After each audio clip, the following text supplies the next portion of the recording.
ભારત જોડે આ સ્ટેટ ના હોત તો ભારત એક પછાત દેશમાંનો એક ગણાતો હોત. કુલ વસ્તીના 5% હોવા છતાં બી દેશના જીડીપીમાં 8.5%નું કન્ટ્રીબ્યુશન છે. 18% ઇન્ડસ્ટ્રીયલ આઉટપુટ ખાલી આ એક સ્ટેટમાંથી આવે છે. આ સ્ટેટને પેટ્રોલિયમ કેપિટલ પણ કહેવાય છે.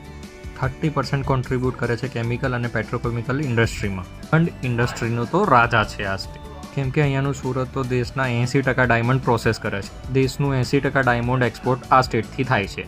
ડેનિમની પણ 70% પ્રોસેસિંગ અહીંયાથી થાય છે. આ જ એ સ્ટેટ છે જ્યાં વ્હાઇટ રિવોલ્યુશન શરૂ થયું, જેનું લીડર હતું અમૂલ. ભારતની 30% દવાઓ પણ અહીંયા બને છે. દેશની 28% દવાઓનું એક્સપોર્ટ પણ અહીંયાથી થાય છે. આ એવું સ્ટેટ છે જ્યાં 2000 કિલોમીટરથી પણ વધારે લાંબી ગેસ લાઇન નાખેલી છે. રિન્યુએબલ એનર્જીનું તો લીડર છે આ સ્ટેટ, કેમ કે અહીંયા છે one of the biggest solar park. Textile ઇન્ડસ્ટ્રીમાં તો આનો કોઈ મુકાબલો નથી. ભારતનું 23% ટેક્સટાઇલનું મેન્યુફેક્ચરિંગ અહીંયાથી થાય છે.